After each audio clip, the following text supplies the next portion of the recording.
You're not empty. I just want you to know that if you're watching this video and you've told yourself that, oh, I'm empty, I don't have skills, I don't have talent, I don't have anything to offer, you lie.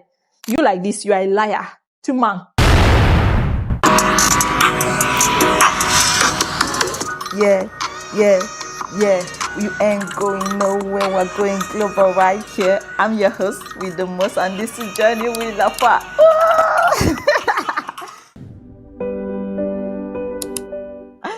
Hi, welcome to our YouTube channel. This is the excellent, extraordinary, great, and mighty Ngengomba Wandonya Faith, aka Lafa, in the building. Clock it. Seriously, where Jay-Z Wala? Okay. Last 2 weeks, we're talking about staying in Cameroon and making it, becoming the land of promise in this land. So this week, we're diving into what happens. What happens when you finally take that decision to stay in the land of promise and make it your land of promise? That's where the whole, what they call it, living in purpose comes in. What's purpose to me? Purpose to me, this is my opinion, and my opinion is largely based off of things I've learned, things I've experienced, my ideology, my school of thought. So yes, what is purpose? To me, purpose is a way of life. It is the good you do every day. Up until 2024 December, I used to think that purpose was an end, like it was somewhere I had to get to. It was that big thing I had to do in this world. So I had been living in purpose for a very long time. I was already working in purpose actively for many years, but I was sad. I was empty. I was very empty.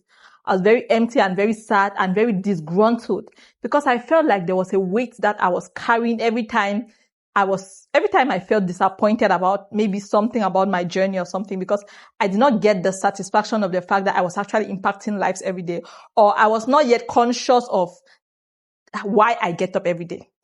What happened? What changed? At the end of 2024, I felt very, very, very, I don't know how to explain the very, very, but yes, I wanted to run. In fact, I just wanted to phase out. And then I had a conversation. I booked an appointment with a very, very excellent businessman who I really, really respect. And we got to sit down. We talked for about 1 hour, 2 hours. And during that talk, he kept asking me, what's your why? And I was saying my why, but my why was not looking pretty. This is the thing. Every time I described what I was doing, I was describing it from a point of I was already doing it. But when I talked about my why, I was talking about my why like it's an end. Like, okay, I'm here now, I'm doing this. Every day I do this, I'm doing this so that I can do this in the future. So that in 5 years I can do this. I'm doing this to put together this so that I can do this in 10 years. You get the point. Like, my present life was that avenue for me to walk and then get to purpose. So somehow I was bitter about my present life without knowing. And then he said, do you know you've said your why like 1 million times without actually being conscious that it is your why? I want you to go back home and ask yourself, what is my why? And by why, we mean, why do you wake up every morning? Why do you get up from your bed and decide that I want to live? Why do you wake up every morning and decide that I want to be in this country. I want to be on this earth in general, wherever you are watching from. I want to make it in life. Why? What's the reason? And if your why has anything to do with the fact that, I have a family to take care of, I have bills to pay, I have 1 or 2 or 3 things to do, you're living a very empty life. I don't need to ask you, because we are both human. And because we are human, we understand how humans feel about certain situations, though we don't talk about it openly. Though everybody tries to make like, oh my God, I'm doing great. But yeah, you're empty. You're very empty. And how do you get out of that emptiness? Purpose. Sometimes I think somebody had asked me this question. Well, I've been struggling to find my purpose. And I told the person, the reason why most people say they are struggling to find their purpose, or the reason why most people do not find their purpose easily, is because they've been taught that purpose is the end. For example, I went to a business event and somebody I'm going to quote the example because it was not a real example. She said assuming she was a runner and she loved running, really, really loved running. But running is not profitable. So it's not something you could actually make. It's like, she feels like it's her passion. She likes it. She has a skill. She's building discipline with it, but she cannot make money out of it. And she also wants to build a university. This was like a makeshift question. And she wants to build a university. How does she live in purpose and incorporate that profitably to work towards purpose and impact her generation? Different answers came. I never answered the question, but funny enough, in that moment, immediately she said it, I thought of how profitable it could be as a purpose. For example, do you know how many children have diabetes? Do you know how many children don't walk to school? They enter cars to go to school. They enter taxi. They climb bikes to go to school. They go to class. They sit down. They have like PE. They call it PE in sports, like 2 seconds in 1 week. They come back home. They are no longer grinding stones in this generation. They are no longer mortars. Nobody pounds. Nobody grinds. People blend. We don't do sports. We don't do any form of sports in this generation anymore. The jobs that pay require us to sit down the way I'm sitting down, because I think I've been sitting down on this chair for like the whole day, probably. No, I've worked today, but naturally I'm always sitting. I'm always on my phone sitting, doing something. And if you look at the life of an average person who looks to make more money in this generation, they're sitting down 8 hours, at least 8 hours a day. Just like that.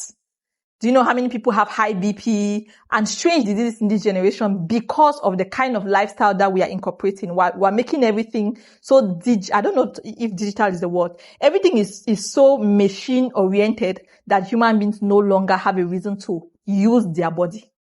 And because of that, she looked at running like something that was, okay, how do I fulfill purpose? But in my head, I was like, do you know what? You can change this. You can literally change this generation by running. Why? If you start an NGO and say you are partnering with maybe the World Health Organization, other NGOs, partner with schools, partner with different organizations, get children. We have Pakubita in Douala, right? Get the management of Pakubita to make space maybe on Friday evenings for just children. Get schools to bring children and you run around Pakubita just like 3 times for free. Start that way. Do you know how many children will not have high BP in the future? How many children will not have diabetes? There's so many things that you will be doing that, so maybe you feel like, because I've not built that university yet, because I've not, done something great yet, that people are seeing that, okay, this person has built a university, this person has opened an orphanage, this person has done this, I'm not yet living in purpose. But just the fact that you have the initiative to solve a problem in your generation, you're living in purpose. So let's go back to now what is purpose? Purpose is the good you do every day. Do you know that one uncle in the village who does not have any job, nothing to account for it in the sense of income, but he's always healthy and always happy and always has food to eat, and he's living life in the most peaceful. And you look at him every day and you're like, this man does not do anything with his life. Why is he looking so peaceful and fulfilled when I'm not looking like that? It's because that uncle is the one making everybody in the village laugh. And somehow, if you look at how depressed this generation is, for somebody like that, he's doing a great thing. You will not see it, because we see purpose in this generation in monetary terms. Like everything now has a financial value. So when something does not have a financial value that you could measure, you do not see it. Also, and sometimes we are made to feel down because the purpose we are living in does not have a financial value yet. But every purpose can have a financial value. That's why I say yet.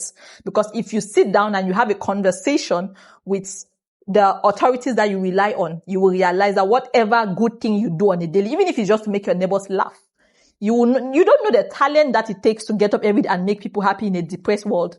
You don't know the skills that it takes to get up and comfort. Do you know how heavy it is to get up and pick up your phone and comfort somebody? You could stay there are people who stay for 10 years without talking to anybody. It takes skill to actually comfort people. So if you are the kind of person who comforts people every day, you are living in purpose. You've just not yet entered the consciousness that you are doing great things, that you're a great person and you're shining a great light. You're looking at every other big thing that other person is doing, or you're looking at that one big thing that you've been told or you've been lied to that you have to get to feel like you've done something. You're looking at that thing and you're thinking that you're not fulfilling purpose. Let's start from there. What are you doing every day that is easy for you? What skills do you have? What talents do you have? You're not empty. I just want you to know that if you're watching this video and you've told yourself that, oh, I'm empty, I don't have skills, I don't have talents, I don't have anything to offer, you lie. You like this, you are a liar. To man. Yes. you have lied to yourself. You lie. You are full of talent. You are full of life. You are full of light. I'll put this small thing in here. Out of topic, but I'll put it in here. Growing up in secondary school, I was bullied a lot. And because of that, I almost entered a phase in the university where I would doubt a lot of things about myself. But that's a story for a personal YouTube channel.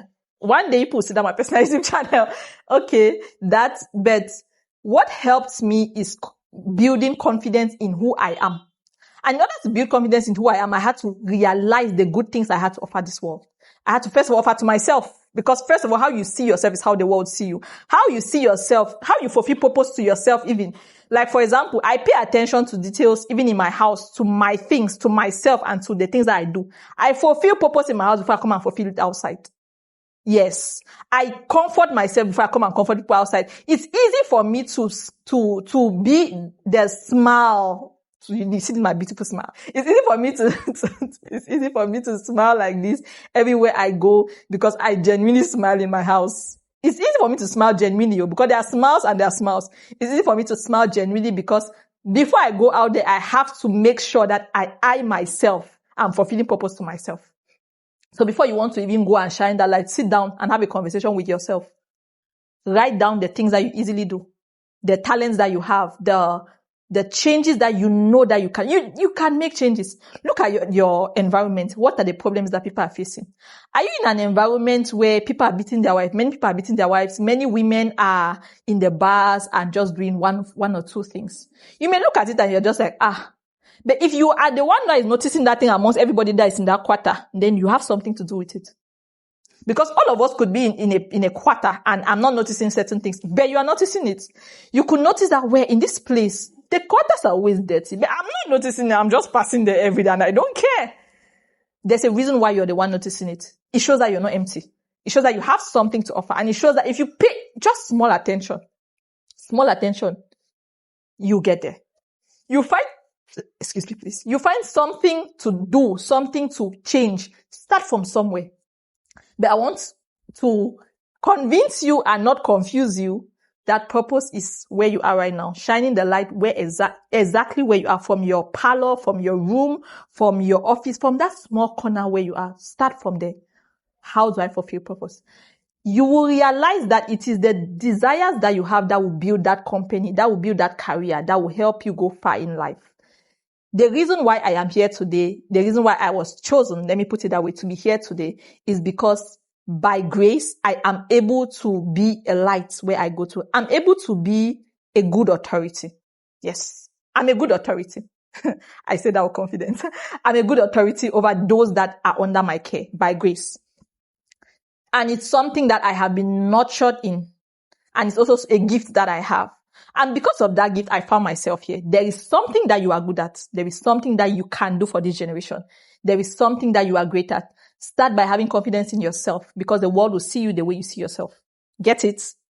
Build that confidence. And don't hear what other people are saying. You are special. You are great. You are mighty. You are excellent. Tell yourself this every day and then get up and go. Make people smile. Change the world. Make those children have a better future. Look out there. You are this land of promise is you and you are this land of promise. When you start from there, your business will change. You have more clients. Why? Because you'll be intentional about putting your skills, your talents and your excellence into that business. And you will be different from every other person. Jealousy will leave your heart because you will know that you are different. Yes, you may be 1 million people doing the same business. No, let's be honest here. All of us business people, there are times when jealousy can creep in here. When you see somebody else doing better than you, there's that feeling that I wish, but you have the ability and the authority to say, no, I refuse to be jealous. I am also in purpose. The sky is big enough for all of us, like they say, right? I am in purpose. That person is in purpose. We can all shine together. How do I make the difference with the things I have? Don't look at that person. Look to learn. I'm not saying you should not look totally. Look to learn, but look at yourself and what you have to offer. Don't open a business because another person is opening it and then the whole street is full of the same business because people are lacking in, I don't know what to call it, but yes, that's open that business, continue that business, build that career because you see who you are and you know exactly what you have to offer. Trust me, even if you do not have it figured out, every day will have it figured out. You will have the strength, you will have the grace, you have the capacity because you are walking in purpose. You will be exempted because you are walking in purpose. And I say this as one who has experienced that journey and who is living in that journey. That's what I came to tell you today. Walk in purpose. Thank you. Anyway, let me end it perfectly. Like, share, and subscribe. Thank you very much for watching up to this point. I love you, and there is absolutely nothing you will be ever be able to do about it. Bye bye.